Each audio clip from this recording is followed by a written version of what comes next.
Capítulo 17. Kali nunca vira Bosco rir antes, mas de volta à companhia dele o velho mestre estava absolutamente radiante. Joré, como você adivinhou que aquele tolo pomposo Valer era falso?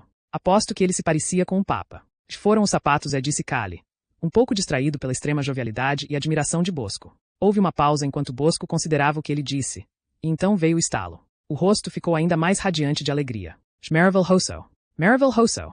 E o que você quer dizer? Disse Henry embromador do outro lado da sala. Não foi fácil para Kali responder, porque não estava acostumado a se referir ao Redentor diante dele como algo diferente de aquele merda de Bosco, ao falar com Henry embromador. E por algum motivo, anos atrás, quando eu era pequeno, me lembro do Redentor aqui falando sobre os sapatos do Papa, que eram feitos especialmente para ele em seda vermelha, e que ninguém além do vigário do Redentor enforcado usava sapatos daquela cor ou feitos de seda. Não sei por que lembrei daquilo, mas quando entrei na capela pude vê-los de cara. Os sapatos de todos os demais eram de couro preto. Daria no mesmo se tivessem pendurado um sinal no pescoço dele. As besteiras, disse Bosco, animado. Eu jamais vi a mão de Deus agir tão claramente. Você estava inspirado.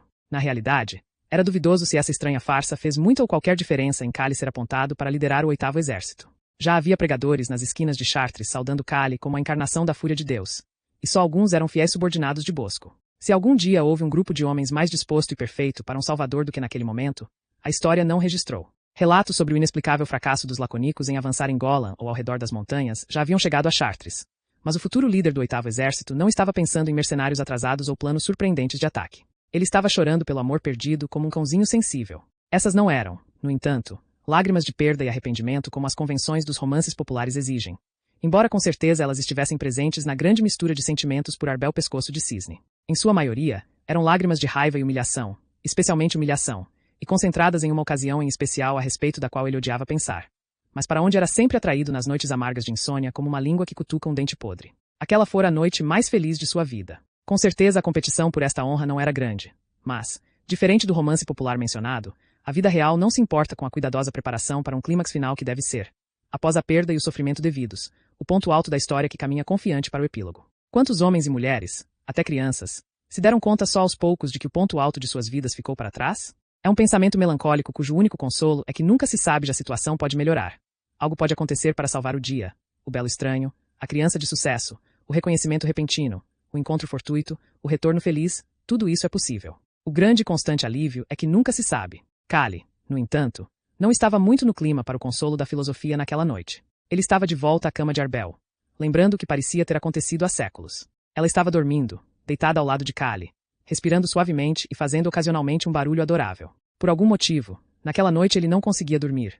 O talento para dormir e acordar à vontade o abandonara em tempos mais tranquilos. Havia várias velas queimando no outro lado do quarto, e ele se levantou na luz mortiça e quente para beber alguma coisa. Ao fazer isso, com as costas apoiadas na parede, Kali olhou para o rosto adormecido de Arbel. Ele odiava o rosto de homens dormindo, o barulho que faziam, o cheiro, tudo, enquanto dormiam ao redor no alojamento. A luz da cela não prejudicava o rosto dela de um nariz um pouquinho grande demais, que se fosse menor teria tornado sua beleza sem graça como a de uma boneca, os lábios muito mais carnudos do que deveriam ser, mas que ficavam bem nela. Como era possível ele estar ali? Como pôde acontecer? Uma repentina onda de alegria bateu em seu peito.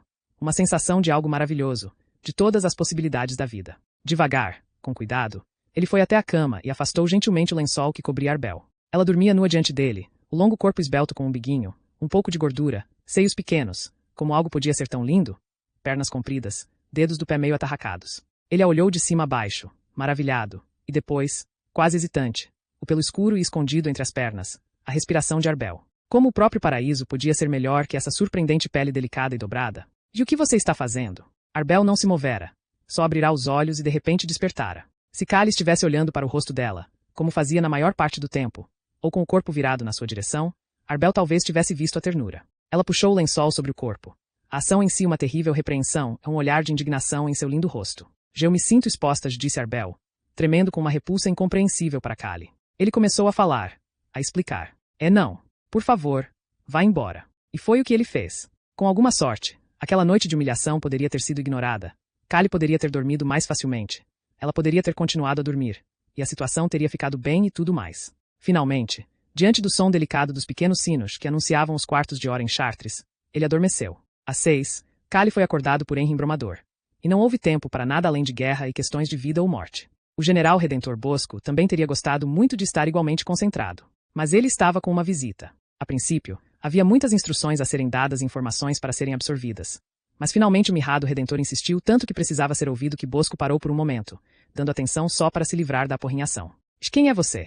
Perguntou Bosco. O sujeito suspirou, nitidamente descontente com o tratamento. Era um homem que esperava ser levado a sério. Eu sou o Redentor sim, do gabinete do Espírito Santo. E nunca ouvi falar deles. E nós éramos o gabinete do celibato. Deles eu ouvi falar. Então o senhor percebe que este não é um assunto trivial. E o que você quer? E quero ajudá-lo. Redentor. Estou tentando lutar uma guerra. Você pode ajudar indo embora. Já a igreja tem um dever de amor de ajudar seus bispos. E eu não sou um bispo. Já ajudar bispos e prelados igualmente seniores a impedir que nossos prelados celibatários se desgarrem. Como um ato de amor, nós do meu gabinete queremos estar presentes com o prelado o tempo todo para prevenir que ele leve alguma vida privada ou secreta. Como podemos pedir a vocês, Redentor, que todas as suas ações como pais da igreja sejam puras sem que nós demos a ajuda de que precisam? É a ajuda e presença constante de um integrante do gabinete. Em meu quarto. Presença constante. Especialmente em seu quarto. Redentor. Mas seu ajudante estará vendado durante as horas de escuridão. E o senhor receberá, como mais um ato de amor, um par de luvas noturnas. Luvas noturnas são. Sim. Compreendo de interrompeu Bosco. A expressão abrandou. E eu compreendo seus receios. É claro. Redentor. Sim. Você está certo ao dizer que não pode haver intrusão na privacidade de alguém que não tem vida privada. Ele sorriu, como se estivesse arrependido. Mas entenda que eu preciso lidar com. Não com uma ameaça maior, talvez, porém com uma mais premente. O Redentor sim não parecia concordar que as transgressões contra o Espírito Santo fossem menos prementes que as questões de sobrevivência. Eu voltarei em breve, de uma forma ou de outra, se eu sobreviver. Então poderemos dar a esse assunto a atenção que merece. O Redentor sim não ficou exatamente à vontade com isso. Lamentava muito que os bispos não fossem mais receptivos a ele e ao seu gabinete. Obviamente queria só ajudar, mas ninguém parecia pensar assim. Com alguma relutância, o Redentor sim concordou em voltar uma semana depois e foi embora. Logo que fez isso, Bosco chamou Gil. Esse Redentor sim. Ponham na lista. A questão de ser observado também estava na mente de outros. É como vamos escapar agora que você se tornou o Deus Todo-Poderoso de tudo. Diabos? E o que eu podia fazer? Recuser? Sou todo ouvidos se você tiver alguma ideia. Dá para ver que está arrasado. Genro Embromador olhou para Kali com uma expressão hostil. E você queria isso? Não queria? E o que posso dizer é que, como sempre, era pegar ou largar. E daí? Estou fazendo algo em que sou bom. E até parece que eu tinha alguma escolha. De qualquer maneira. Perca. E o quê? Perca. E por que não fala mais alto? Acho que não deu para ouvir do outro lado da cidade. E tudo bem. Finja que eu falei baixinho. Eu nunca ouvi nada tão estúpido em toda a minha vida. É porque? Deixe os laconicos passarem. E você mesmo disse que eles começariam a abrir trincheiras até Trípoli. Chartres será perdida em uma semana. E daí ninguém seria capaz de ficar no caminho deles por 5.000 quilômetros. Por que estamos tentando detê-los? É porque eles vão abrir trincheiras em cima de nós. Você sabe o que os laconicos fazem com garotinhos, não sabe? Ou fariam, se os fizessem prisioneiros. Eu matei antagonistas da tribo aos milhares na estepe. Você acha que eles não ouviram tudo sobre o anjo da morte de Bosco? Os antagonistas costumavam ter 12 cartas com a descrição de todos os redentores mais impuros que deveriam ser mortos ao serem reconhecidos. Agora são 13. Eu aposto que você adorou quando ouviu. Thomas Kali, o grande, eu sou. E o que isso quer dizer? E você sabe muito bem. Eu nunca pedi que você viesse atrás de mim. O que você está fazendo aqui? E foi uma pergunta feita com o máximo de rancor que ele conseguiu. Magu. E eu não paro de fazer essa mesma pergunta para mim mesmo. Bem, é uma pena que não perguntou em Memphis. Ou em qualquer outro lugar. Menos aqui. Pelo amor de Deus. Como se eu já não tivesse tanta coisa para me preocupar. E não vi você reclamando quando eu o mantive vivo enquanto você brincava de Fritigerno. O temível. Nos degraus do velho Palácio Materazzi. E quando desceu pela colina em Silbury como perfeito imbecil, que é por causa daquela traidora tarada Arbel maldito pescoço de cisne. Eu salvei sua vida uma dúzia de vezes, enquanto você se debatia como um peixe em uma chapa. Houve uma pausa venenosa. E foi Kali quem falou primeiro. Já acho que você vai descobrir que não salvou a minha vida mais que meia dúzia de vezes na colina Silbury. Mas é bom saber que estava contando. E acho que você vai descobrir que eu tinha uma visão melhor do que houve lá do que você. Eu não sou um perfeito imbecil, disse Kali. Sim, respondeu Henry Embromador. E nós precisamos pensar como vamos escapar. E é para já. Já agora é você que está sendo imbecil. Não há para onde escaparmos. Caso você tenha ficado surdo. Nós estamos cercados por assassinos desgraçados por todos os 3 lados. Quando a gente esteve em Memphis, eu não notei ninguém lá que tivesse algo bom a dizer dos antagonistas. Só porque eles não são redentores não significa que tudo vai ser uma moleza. Eles não podem ser piores do que os redentores. E podem. E mesmo que não sejam, no que diz respeito a eles, nós somos redentores, eu em especial. Com quem você acha que eu estava lutando na estepe? A avó da Chapeuzinho Vermelho? Houve uma batida na porta, que foi instantaneamente aberta pelo guarda do lado de fora. Era Bosco. Ele estava bem menos alegre do que da última vez que o viram. Jupapa aceitou sua indicação, temporariamente e sujeita à confirmação. Você tem que assinar isso. Gele pousou 2 documentos na mesa. E o que são esses papéis? De mandados. E que tipo de mandado? E este é para a execução da donzela de Blackbeard Lace. E ela é só uma menina. É evidentemente que não. Assine. É não. É porque? Eu já disse. Ela é só uma menina. E você sabe que ela pregou cartazes nas portas de igrejas de 8 cidades, criticando o Papa por queimar hereges, dizendo que isso se opõe aos piedosos ensinamentos do Redentor enforcado. Como a pessoa faz uma coisa dessas e espera viver? E as estrelas continuam a brilhar? Você está sendo ridículo. Sabe muito bem que ela tem que morrer. E não viver. Ele sabia.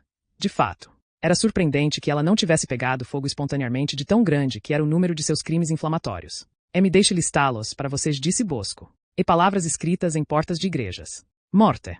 Ela criticou o Papa. Mort. Demonstrou consideração pela vida de hereges. Morte. E deu uma opinião sobre a condição humana do Redentor enforcado. Morte. E fez isso sendo mulher. Acoi. E tudo isso vestida de homem para conseguir chegar à porta à noite. Morte. Gele gesticulou o mandado. E assine.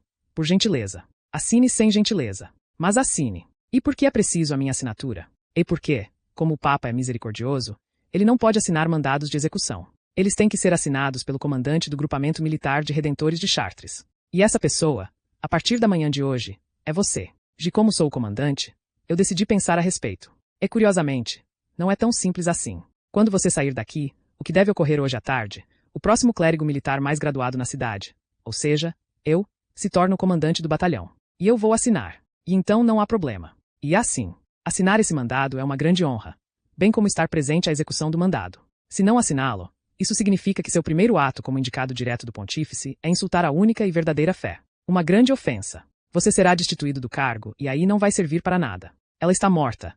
Não importa o que faça. Assine. Callie olhou para ele, chateado e desanimado. Van Owen, Gele disse afinal.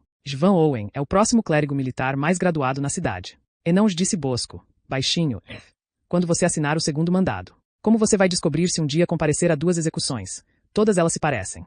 A plateia, a espera, a chegada, a algazarra, os gritos, a morte lenta ou rápida, o sangue ou cinzas no chão. Uma característica dos Redentores é que eles eram tão obsequiosos e bajuladores no convívio entre si, quanto eram desdenhosos e arbitrários em relação a qualquer outra pessoa. Tirando o ocasional terror com respeito a conspirações antagonistas ou ao abuso de meninos, os Redentores eram complacentes em relação aos pecados uns dos outros. Mesmo quando envolvia a grave questão dos meninos, era algo que tinha que ser testemunhado em pleno abuso por um Redentor ordenado para a acusação ter valor. Quanto às consequências de fazer uma falsa acusação, o que quer dizer uma verdadeira acusação que não deu certo, os resultados para o acusador eram terríveis. Os Redentores se vangloriavam de que tal imundície era rara ao garantir que só as vítimas mais desesperadas faziam um estardalhaço. A maioria dessas vítimas logo se arrependia. Geralmente cautelosos quanto a punir um de seus próprios integrantes, a decisão de culpar Van Owen pela derrota na linha de frente em Gola não tinha precedentes. Van Owen, portanto, tinha que ser acusado de traição e não de incompetência. Afinal de contas, era improvável que um general que sempre lutara bem no passado de repente comandasse seus homens tão mal.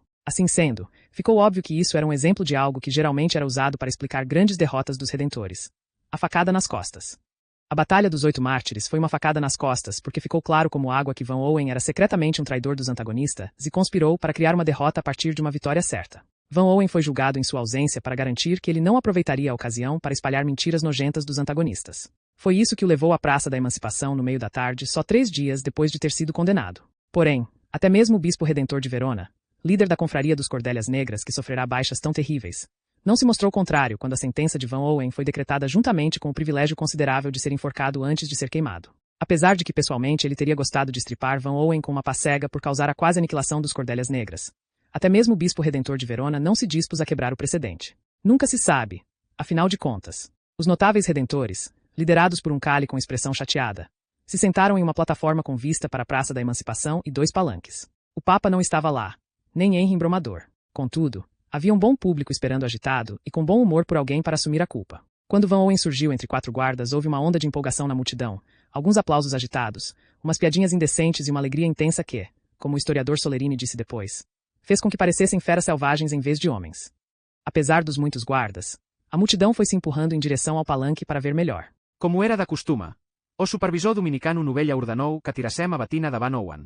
Embora ele continuasse a usar uma túnica de lã, houve um murmúrio alto de desaprovação vindo da plataforma dos Redentores. Isso é realmente necessário, mas era tarde demais para interferir, e Van Owen retirou a batina de maneira tão obediente quanto uma criança prestes a ser castigada. Sabendo que isso aconteceria, ele teve a intenção de dizer algo humilde naquele momento, sobre como tinha amado usar aquela vestimenta sagrada. Mas o medo fez a boca secar, e as palavras ficaram presas. Então o general foi conduzido até a escada por um supervisor novela, com o rosto cada vez mais pálido. Van Owen pediu água, e o supervisor se esqueceu e ofereceu o próprio cantil, tão distraído que estava pelo horror de realizar algo que tinha ficado empolgado em executar quando era só uma ideia em um tribunal. Van Owen queria molhar a garganta para que pudesse falar, mas o executor, mais acostumado à realidade dessas ocasiões do que novela, percebeu o que Van Owen estava tramando e não teve a intenção de permitir nenhum heroísmo que estragasse a punição. Já abandone a ideia de tagarelar sobre sua inocência. Siga o exemplo de nosso sagrado Redentor na forca e mantenha a boca fechada. Ivan Owen foi Rudman Emperador Escada Assima. No meio dos degraus, o executor, animado pela plateia atenta, começou a fazer palhaçada ao se abaixar para uma reverência e quase escorregou e caiu. Esse comportamento deplorável despertou Novela, que gritou furiosamente com o executor. Isso abalou tanto o homem que, no momento em que chegaram ao topo da escada, sua arrogância foi substituída por temor. Van Owen começou a dizer as últimas palavras. Já vossas mãos, ó Senhor, eu entrego meu espírito e espero que hoje eu acenda uma vela que jamais seja. Essa despedida cuidadosamente ensaiada foi interrompida por um empurrão tão grande e prematuro que Van Owen não só caiu com a corda no pescoço, que se quebrou instantaneamente, mas também ganhou um impulso tão forte e sem jeito que começou a sacudir para frente e para trás como o pêndulo de um relógio. Em vez de usar o bom senso e subir na pilha de lenha para estabilizar o homem já morto, o redentor encarregado de atear fogo ficou ansioso e imediatamente acendeu a madeira com uma tocha. A madeira tinha sido preparada, encharcada em óleo e pegou fogo que foi uma maravilha. Infelizmente, conforme o cadáver sacudia para frente e para trás através das chamas, parecendo uma criança em um balanço, soprou um vento forte como se fosse uma diabrura que afastou as labaredas do corpo. A multidão suspirou de medo diante disso. O milagre! O milagre! Mas em um minuto o vento parou, o balanço diminuiu, e imediatamente a plateia se empurrou à frente de novo para ver melhor. Após alguns minutos com a multidão de queixo caído, horrorizada e fascinada, o fogo queimou completamente a corda que prendia os braços de Van Owen. Tão intenso era o calor que fez com que a mão direita do Redentor se erguesse lentamente e parecesse que ele apontava de maneira acusadora para a plateia. Mais tarde foi divulgado pelo Gabinete de Propagação da Fé que aquilo não fora um sinal de uma maldição de Van Owen sobre os fiéis por terem desejado a morte de um homem inocente, mas sim a concessão de uma bênção como sinal de arrependimento. A essa altura, os redentores na plataforma estavam sinceramente enojados de todo aquele procedimento, e alguns tiveram a dignidade de se sentirem culpados e envergonhados pelo que fizeram. Contudo, ainda não tinha acabado.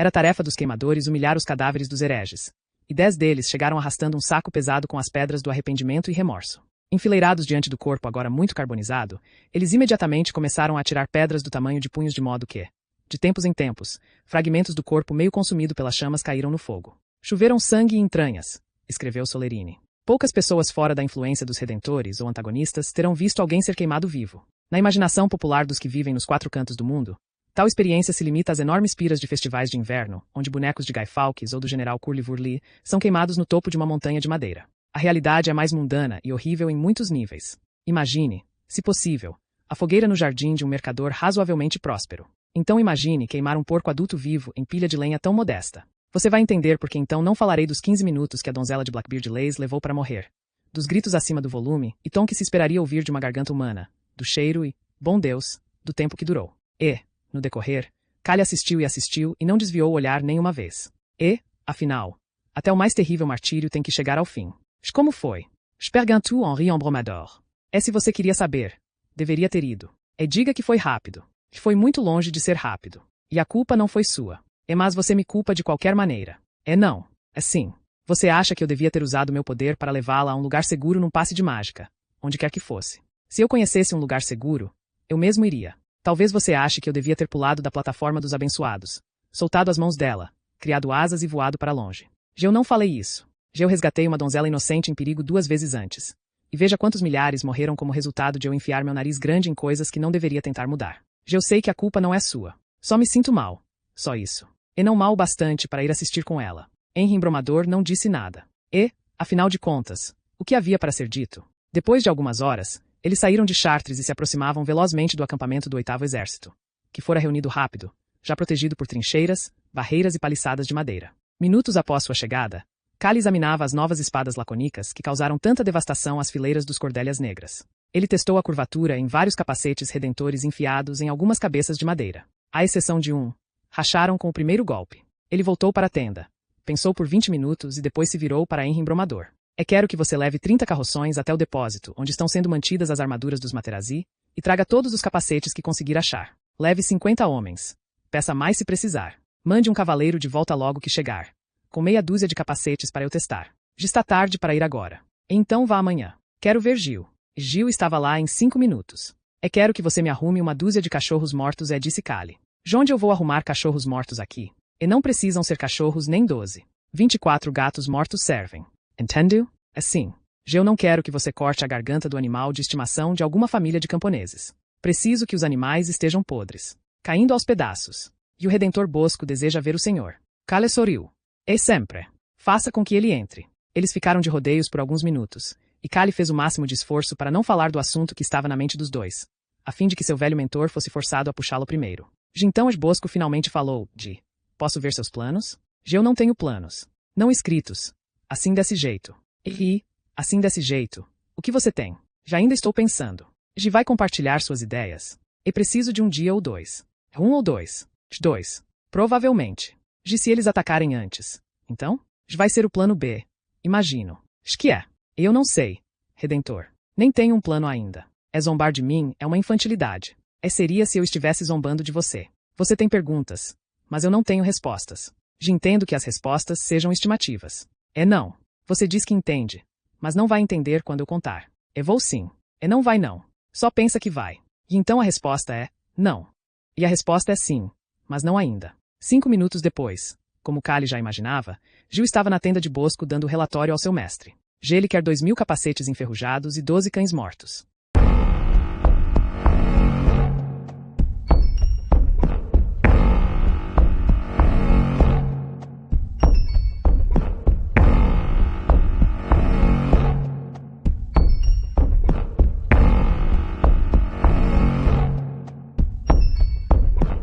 Capítulo 18.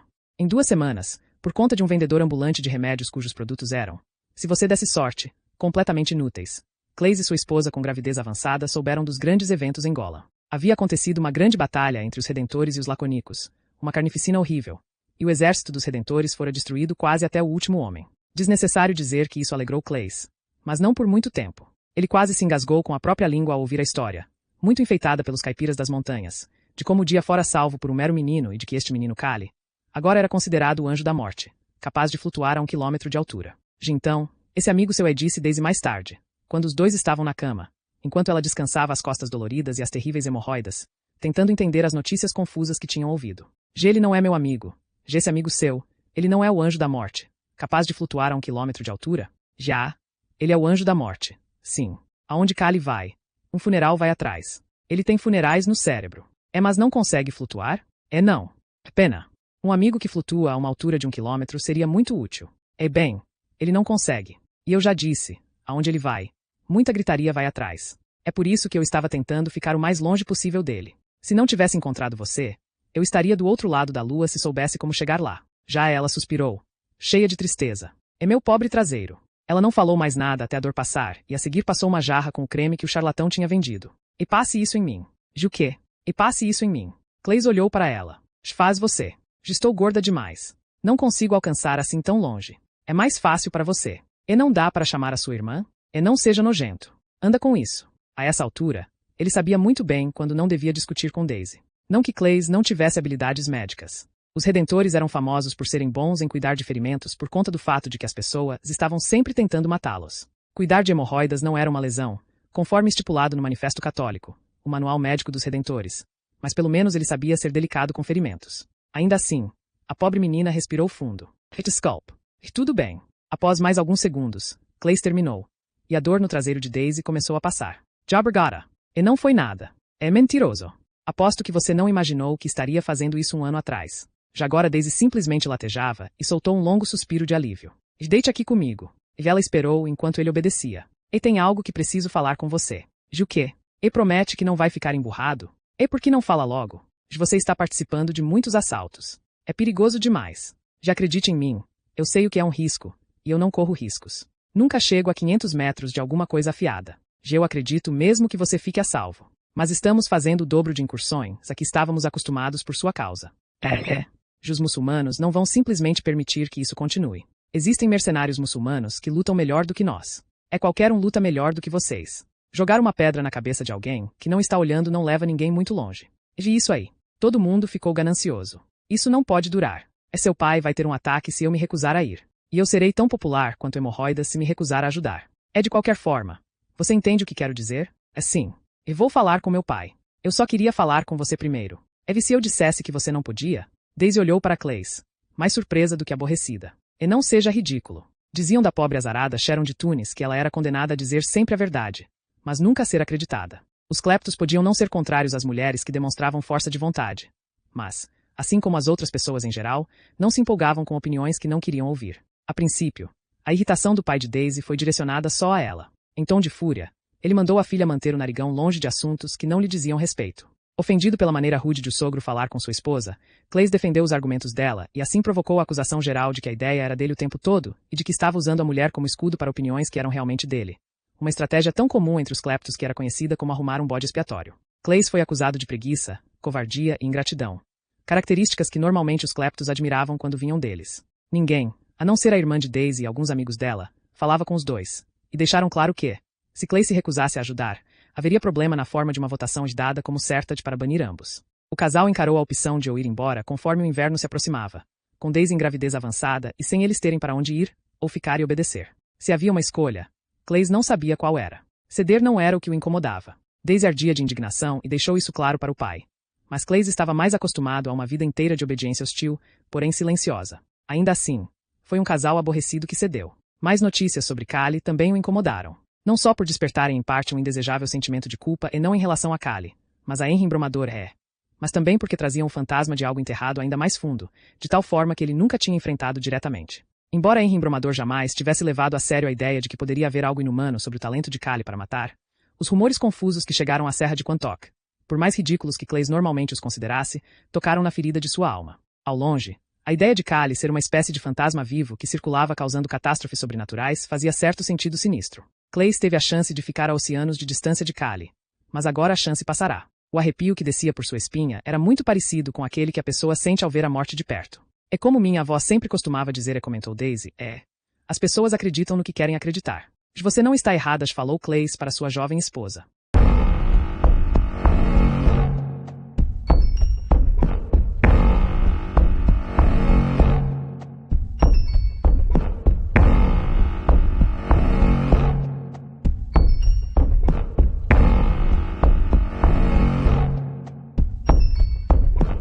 Capítulo 19. Por que eles não estão avançando? Bosco queria ao mesmo tempo ouvir o que Callie tinha a dizer sobre a inatividade incompreensível dos Lacônicos, e também se certificar de que Callie percebera como aquilo era incompreensível. Callie não ergueu o olhar para Bosco ao ouvir a pergunta, mas continuou examinando a meia dúzia de capacetes Materazzi presos às cabeças de madeira. E você espera descobrir? Falou para Bosco, ainda sem erguer os olhos. Não. Então por que se preocupa com isso? Você se tornou muito insolente. Desta vez Callie olhou para Bosco. Eu estou errado. Bosco sorriu, o que ainda era uma visão horrenda. Não. Você não está errado. E o mestre ferreiro que Callie estava esperando chegou e mostrou o capacete sobressalente. O que você acha?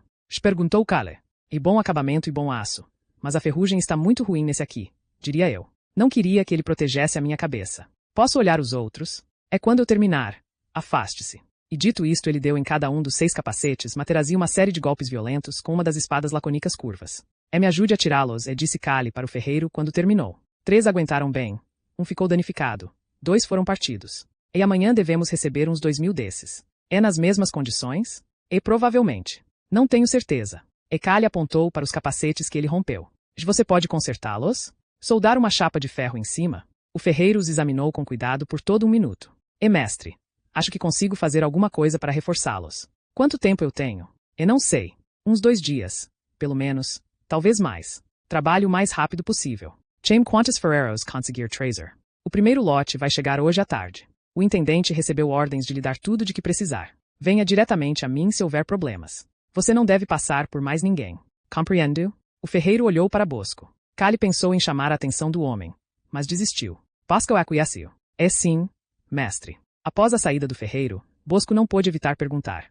Por que você precisa dos cães? Quando eu estive na estepe, a tribo sempre deixava para trás um animal morto nos tanques de água para atrapalhar a vida. Se houvesse um poço, eles deixavam lá também. Entendo. Não entende. Com água parada, não dá para esconder que ela está envenenada por causa do cheiro. Os lacônicos estão pegando água do córrego que passa atrás do acampamento. Os cães vão ficar corrente acima, onde os laconicos não conseguirão sentir cheiro de nada. Se a água é corrente, o veneno será diluído. Sim. Os redentores na colina Silburi estavam com diarreia e ainda assim venceram. Sim. Você sabe que envenenar água é um pecado mortal? Então a minha sorte é que eu não tenho alma. Os 12 cães mortos viraram 8 porcos mortos e uma caixa de pombos. Todos adequadamente rançosos e cuidadosamente colocados por Henry Embromador e 20 purgadores o mais próximo do acampamento lacônico que arriscaram chegar. No meio da noite, em água gelada e mexendo com montes de animal podre, a tarefa foi tão agradável quanto seria possível imaginar. 4 dias se passaram, e ainda não houvera movimento por parte dos laconicos. O estado dos capacetes trazidos por Henry Embromador podia ter sido melhor ou pior, e os ferreiros estavam quase terminando de entregar os 2.000 capacetes reforçados da menor meta de Kali. Você vai discutir suas táticas comigo agora? E Kali ficou um pouco desconcertado pelo tom frio, mas respeitoso, de Bosco. Ele considerou enrolar, não porque as táticas não estivessem prontas, mas simplesmente para bancar o difícil. Por outro lado, por mais que odiasse Bosco, o Redentor era, além de Henry Embromador, a única pessoa que podia reconhecer devidamente sua genialidade. Além disso, ele queria testar as táticas contra o velho mestre e Princeps. Foi Princeps que obteve a verdadeira vitória de lama e violência em Silburi, mesmo que a campanha tenha sido planejada por Kali. Ele tinha certeza de que seus planos para destruí-la em Silburi teriam funcionado, mas depois que os Materazzi fizeram tamanha cagada na batalha inteira, como dava para saber ao certo? Verdade seja dita, ele cometera erros na estepe, mas ninguém era perfeito. E Kali aprenderá com esses erros de os tribalistas agora estavam derrotados naquela pradaria miserável, e não se ouvia um pio deles havia 2 meses. Ainda assim, ele não podia se permitir um erro contra os laconicos. Kali precisava testar suas ideias, mas só contra pessoas que respeitava. E, com a exceção de Henry Embromador, as pessoas que Kali respeitava ele também odiava. Foi assim então que, sensível à crítica e também satisfeito consigo mesmo, Kali arrumou o mapa de seus planos para derrotar o mais forte exército que os laconicos levaram a campo de uma só vez e cujo registro de derrota, sob tais circunstâncias, era inexistente. Provavelmente porque jamais tinha acontecido. Os laconicos se movimentam com mais facilidade e rapidez do que qualquer soldado que eu jamais tenha visto ou lido a respeito. Da elevação, pude ver que só reforçaram o flanco direito do ataque 2 minutos antes de investirem. É aí que eles quebram os oponentes. Os laconicos põem os melhores homens à direita. Em um instante, deslocam soldados do meio. E de repente ficam 2 vezes mais fortes onde já eram mais fortes. É de daí? Disse Bosco. Temos que dobrar nossa força à direita. É simples assim? Perguntou Princeps. É não tão simples. Kali não se importou com uma boa pergunta para a qual tinha uma resposta. Se reforçarmos o flanco com tanta gente sem nos prepararmos, a tropa vira só uma multidão, se empurrando, se acotovelando e caindo um por cima do outro. Mandei que treinassem 12 horas por dia para que façam isso numa fileira com tantos soldados assim. Quanto mais os laconicos demorarem a atacar, melhor nós ficamos. E os capacetes. E há só o suficiente para montarmos uma parede com fileiras de 4 homens à direita e com 2 homens pelo resto da linha de frente. Não há chance de conseguirmos mais? Não. A maioria enferrujou a céu aberto. Os que salvamos estavam enterrados no fundo da pilha. Foi um grande desperdício abandoná-los ali. Kali gostou do silêncio que veio a seguir, mas não Bosco ou Princeps, embora isso estivesse longe de ser culpa deles. De qualquer forma, se os laconicos quebrarem uma barreira de 4 homens à direita, não creio que tenhamos muita chance, seja como for. Perdemos tão facilmente no campo dos 8 mártires porque o finado Van Owen, que Deus o tenha, fez a gentileza de planejar de acordo com as vantagens dos laconicos. Você não fará isso? Disse Princeps. Não. Se eles vierem mesmo e evitarem atacar as montanhas, então existe um lugar aqui onde vou tentar lutar. Kali colocou um dedo no mapa. Parece tão plano quanto o campo dos 8 mártires, falou Princeps. Mas não é. Eu notei quando passei por ali e já cavalguei pelo local meia dúzia de vezes desde então. A elevação no meio da planície é realmente gradual, mas engana. Está muito mais para um morro do que aparenta e corta a planície em 2. Não dá para avançar um exército em linha por aqui como nos 8 mártires. Tem que ir por um lado ou pelo outro. Estou construindo uma fortificação nessa elevação para os arqueiros. Os laconicos não vão chegar ao ponto de choque sem ter o dobro de mortos e feridos da vez anterior. E acho que posso piorar a situação. Aqui está a escarpa de Golan, íngreme e longe demais para os arqueiros. Preciso mostrar a vocês. Meia hora depois, na planície em frente ao acampamento, a luz começava a ir embora. Hulk, é claro, estava com a cabeça completamente raspada e sem a horrenda barba vermelha, mas Bosco o reconheceu imediatamente. Geste a Chesney Fancher, disse Kali. Mestre Fancher. Um aceno de cabeça de Bosco. Outro de Princeps, silencioso. O problema de apresentar novas ideias a um redentor, e o que era uma boa arma se não uma boa ideia concretizada de forma cruel, era que eles reprovavam muitas delas. Ideias surgiam do pensamento, e pensar era algo que os seres humanos eram extremamente ruins em fazer. Mas como Santo Agostinho de Hipona, alguém mais próximo de um filósofo que os redentores tinham, dissera uma vez: a mente humana foi mal desenvolvida para pensar. Como a amputação, o pensamento só deveria ser executado pelos altamente treinados e mesmo assim raramente. Até Bosco e Princeps, pensadores perigosamente independentes à maneira deles, não seriam facilmente convencidos. Do jeito insensível da juventude, Kali quis usar porcos vivos para a demonstração do uso dos morteiros adaptados de Hulk. Tirando o próprio nojo, Hulk o convenceu de que era arrumar confusão colocar armaduras feitas para um homem num porco inevitavelmente desobediente. Kali concordou com relutância, mas não para a segunda demonstração. Nela, Kali insistiu em usar animais vivos. Pelo menos, Hulk se consolou. Por mais horrenda que fosse a segunda demonstração, ela seria rápida. Kali levou os dois redentores para um passeio pelos dois locais e causou uma perplexidade suspeita em ambos. O primeiro local era composto por 2 fileiras de 16 porcos mortos, com pedaços de armadura Materazzi presos às carcaças onde as peças couberam. O segundo, a 50 metros de distância, era um chiqueiro com 12 porcos vivos grunhindo felizes, perto de 3 grandes caixotes de madeira amarrados por uma corda firme. Após se recolherem atrás de um paredão de 1,5 metro de toras grossa, a cerca de 100 metros dos porcos mortos e com Hulk segurando uma grande bandeira vermelha na ponta de uma vara, os redentores viram Kali fazer um sinal para ele começar. Hulk sacudiu o bandeirão vigorosamente no ar. Nada aconteceu por mais ou menos 30 segundos, até que os 2 espectadores redentores viram uma nuvem densa surgir no céu bem acima dos porcos, e depois cair tudo ao mesmo tempo com uma série de pancadas leves e pesadas. Kali conduziu os 2 padres de volta às fileiras de porco e os convidou a inspecionar o estrago. Dentro de uma área de 40 metros quadrados, o chão estava densamente coberto por setas de 20 centímetros disparadas por 2 dezenas de morteiros posicionados a 800 metros de gola. De cada seta que acertou os porcos, havia pouco mais de 2,5 centímetros saindo da carne. Mas mesmo as setas que acertaram as armaduras penetraram a carne embaixo delas a uma profundidade de 7,5 a 10 centímetros. E podemos instalar 50 desses morteiros em saliência até o meio da subida de gola. Daquela altura podemos atingir mais de 1,5 km dentro do vale. Desde que eu consiga forçar os laconicos a virem pelo canal esquerdo, nós podemos acertar pelo menos o flanco direito deles, talvez até mais para o interior das fileiras. Os redentores fizeram perguntas, mas não muitas. Era difícil não ficar impressionado. A 50 metros de distância, os porcos vivos grunhiram na direção deles como se estivessem concordando para convencê-los. E precisamos voltar, disse Kali para os 2 homens. Desta vez, um Hulk de aparência nervosa não foi com eles, mas andou até o chiqueiro, onde um dos purgadores de Kali esperava com uma tocha acesa. Atrás do paredão de toras, Kali, também nervoso porém escondendo melhor do que Hulk, sinalizou para que ele começasse. Hulk se afastou do chiqueiro junto com o purgador.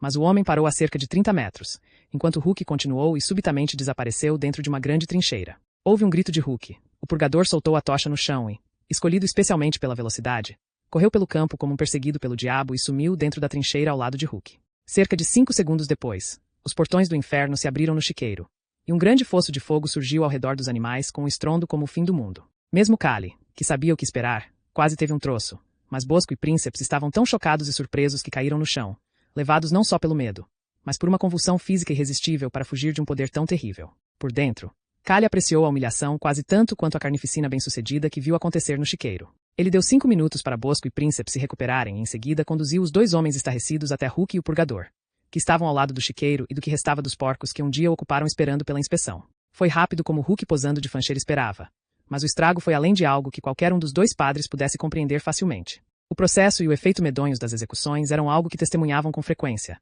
mas tais mortes judiciais eram lentas e elaboradas de esse, afinal, era o objetivo. O que os redentores viram diante deles, esses corpos maiores que cadáveres humanos com órgãos internos, patas e cabeças arrancadas, era a marca de um poder que era terrível, mas não humano. Isso era uma violência do outro mundo e incompreensível para eles. Os padres não poderiam estar mais chocados se o diabo em pessoa tivesse voado até ali e destroçado os porcos com as próprias mãos. Ainda assim, Kali e Hulk ficaram surpresos quando, uma hora depois e ainda pálido pelo horror, Bosco se recusou a permitir que Kali usasse aquela máquina abominável contra os mercenários laconicos.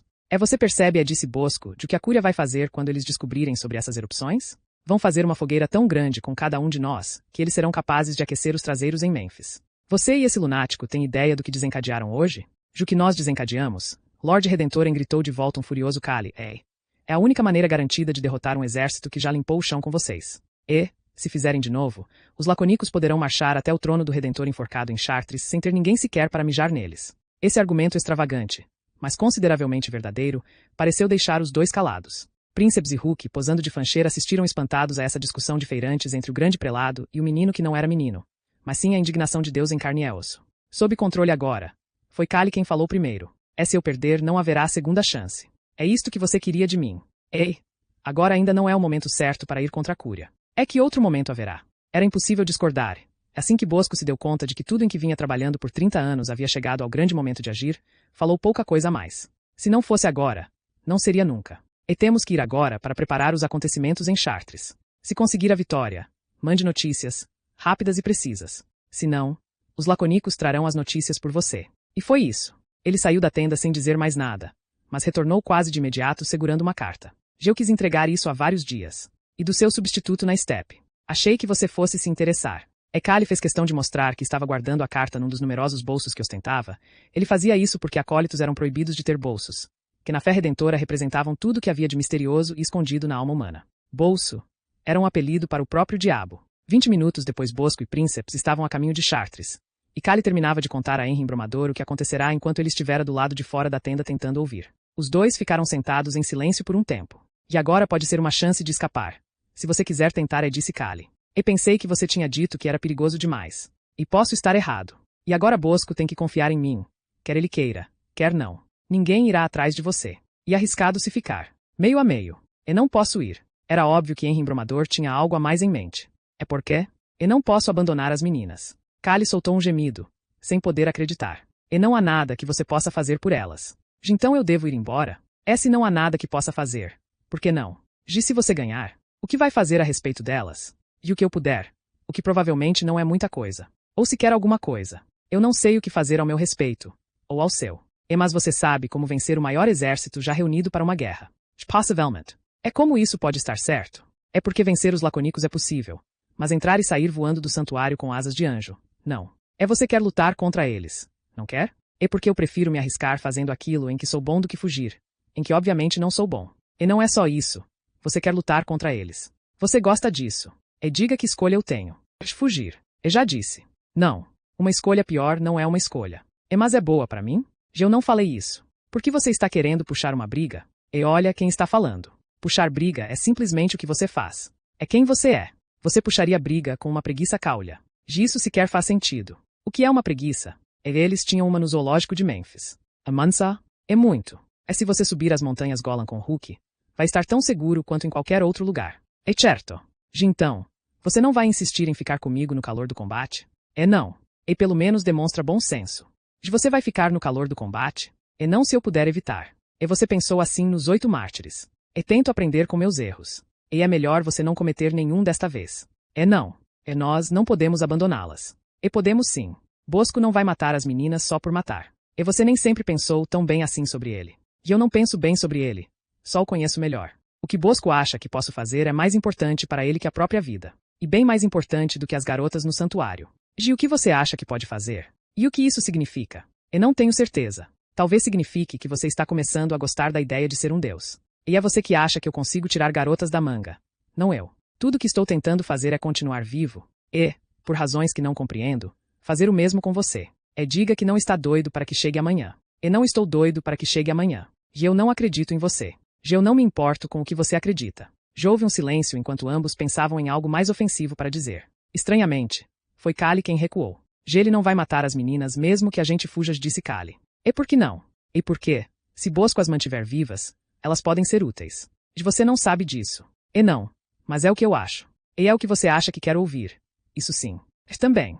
Mas é verdade. Ainda assim. Tudo o que ele faz é por uma razão. Eu costumava achar que Bosco me batia porque ele era um merda. Mas a situação é mais complicada do que isso. E você gosta dele?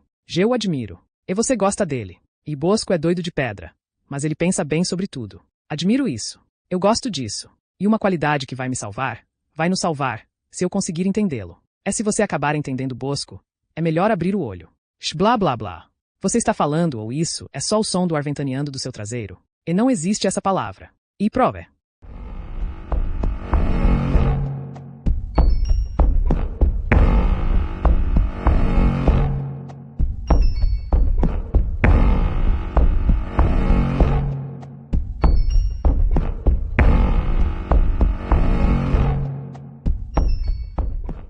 Capítulo 20. Como posso ajudá-lo? Idrispuque? Ou, falando de outra forma, o que você tem a oferecer que eu sequer possa querer? O homem que falava era o senhor Bozzy Card, sentado diante de Idrispuque no outro lado de uma mesa tão grande quanto o colchão de um rei. Tinha uma expressão de segurança cínica e cheia de si. Uma expressão que dizia sei, qual essa é não pense que não sei. Ele era conhecido nos 4 cantos do mundo como um advogado, um filósofo natural. Tinha inventado um método de preservar galinhas na neve. E era mais famoso ainda por ser um conselheiro de grandes homens, especialmente o rei Zog da Suíça, um homem tão conhecido pelo estudo quanto pela estupidez e pelos hábitos pessoais repugnantes. Não havia muita dúvida pelo resto do mundo de que a Suíça teria perdido sua famosa capacidade de ficar de fora de qualquer tipo de guerra pelos últimos 500 anos se não fosse por Bois-Card. Mas havia muita dúvida se, na tempestade que todos previam que estava por vir, até mesmo um homem tão inteligente e sem princípios continuaria sendo capaz disso. Esta situação explicava sua hostilidade na presença de Drispuk. É um homem que trouxe aquela tempestade diretamente ao coração da lides espanhola e da Suíça. Fazia mais de 10 anos que Drispuk e o Sr. Bois-Card tinham se falado, e mesmo na ocasião não fora uma conversa no sentido comum. A não ser que se leve em consideração que o último decretará uma sentença de morte para o primeiro e perguntara se ele tinha algo a dizer antes de lavrar o veredicto. Icard sabia muitíssimo bem que Drispuk não era o culpado da acusação de assassinato pelo simples motivo de que fora ele próprio a encomendar a morte pela qual Drispuk estava no banco dos réus. Não havia rancor entre eles porque o veredicto em si fora só uma forma de pressionar os governadores de províncias, que na ocasião empregavam Drispuk. Naquela época, eles valorizavam Drispuk o bastante para entregar um dos adversários políticos de Bois-Card, que, como Icard imaginara, se refugiara entre eles porque simpatizavam com sua causa, uma causa complicada, defendida com intensidade, que poucos agora conseguiriam relatar de forma coerente. Eles de fato simpatizavam com a causa do homem, mas não o bastante para impedi-los de aceitar trocar Drispuk pelo exilado, que no retorno forçado fora sumariamente executado. Ultimamente, Icard estava num estado mais ou menos contínuo de irritação política. De sua parte, era um sujeito bastante agradável em questões cotidianas e continuaria a sê-lo mesmo que seus capangas estivessem enterrando os restos mortais da pessoa em um buraco distante junto com meia saca de calbós e cardera, como Vipondo descrevia. Praticamente um político vilão padrão, porém muito mais astuto. Sua grande fraqueza é pensar que todo mundo que não aceita enxergar o mundo como ele é um hipócrita. Foi a presença de Vipondo na lides espanhola, a maior das cidades de fronteira da Suíça, que causou preocupação a Icard. Na verdade, Vipondo em si não era o problema, mas sim os remanescentes depauperados, mas em grande número dos Materazzi que fugiram para lá. Na opinião de Icard, eles perderam o império de maneira fácil e vergonhosa, só para invadir seu país decididamente neutro e virar um grande transtorno, e ameaçavam se transformar em algo pior.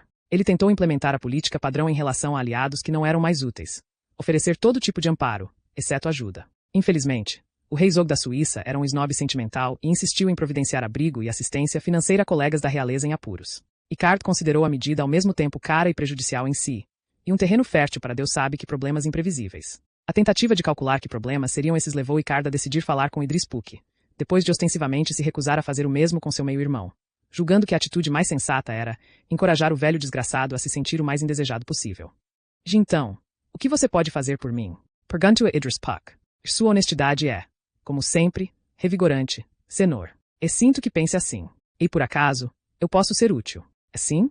Estou prestes a organizar uma deserção que será, a meu ver, de enorme vantagem para o senhor. E a última vez que ouvi alguém falar com rodeio, estavam tentando me vender a participação em uma expedição ao Eldorado. É um soldado redentor, muito jovem, tão valioso para eles que o rapaz foi o único motivo para o ataque aos Materazzi. O senhor não ouviu falar dele? É não.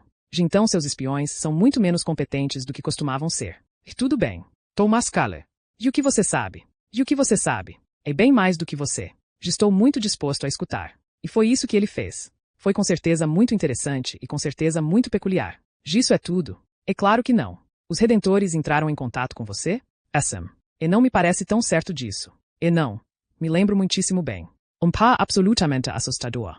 Um deles tinha dentes que estavam definitivamente podres. E viu o que queriam. De expressar a reprovação de nossa ajuda aos Materazzi. E por menor que ela seja. Isso soa meramente como ingratidão. Eu acho, levando tudo em consideração, que nós os tratamos bem melhor do que o velho Materazzi teria feito.